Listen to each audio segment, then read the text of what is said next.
Handak pangthokkadouriba meekhal asida BJP da board Pirabadi relief camp shingda changjapham douriba Inmate sing Makha Tana adumak Leithakho Haibaga Chap managani haina hanagi Chief Minister Okram Ibobi na phongdokkhre wafam ase mamangi general election da Oinam Assembly constituency dagi RP athwale da midef oikiba Albrozen amasung Janata Dal United da yauramba Bisnupur AC dagi KH Syam amasung mahaki kangbu ase Congress Party da yaurapaga mari leinana pangthokpa taram opagi thoram da mahakna phongdokkibane Congress Baban na pangthokpa thoram aduda Okram Ibobi na hai Handak pangthokkadouriba meekhal asida Manipuri piyam ase selna leiba yadaba amasung niraga hingba haina de haibado mayek sengna utuna BJP na luchingba lenga asi para tambirase Handaki meekhal asida karigumba BJP gi mirefta board pirabade irang asina maram oiraga hauzik relief camp singna changjapham louriba Inmate sing Makha Tana adumak Leithakho Haibaga pangkhak oigane Okram Ibobi na Makha Tana hai BJP na lengak pa haitraga mamangi lengak ta maral sibagi thawong ase miyam apangba sibaga chap Manei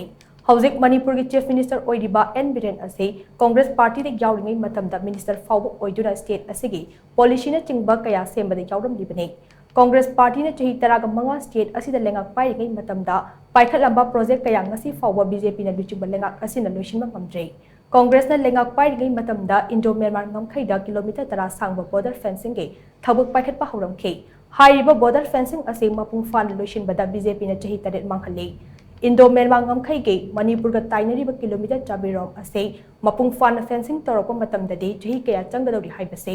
hangningai oiba wafamne BJP na state asida lengak pairakhiba chahi taret lom asida Manipur gi masak thokpa anauba kari project pahet khrabage haina so Okram Ibobi na Makha Tana hanglakne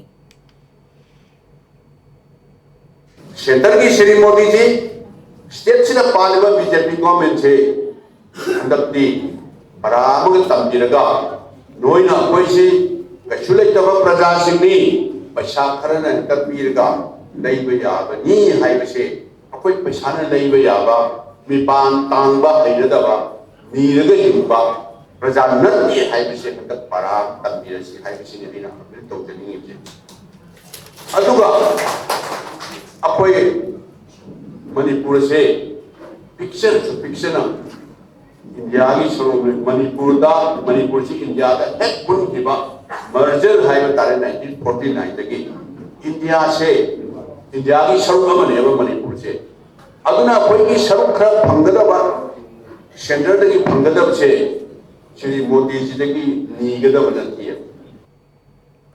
Thauram aduda sarup yakhiba Inner Manipur da Congress Party ki midef oiriba Dr. Angomja Bimol akoijamna hai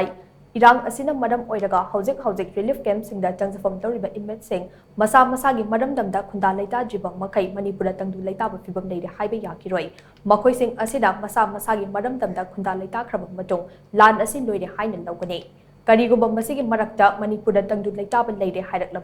madu miyam da utchai bane mahakna Makha Tana hai hauzik thokliba lan asin loikrama matung khul ngakliba volunteer sing fa pungi hairakigani matam aduda hauzik paliba lengak asina makhoibu kanba ngamloi maramdi hauzik maksu khul ngakpa volunteer sing faribani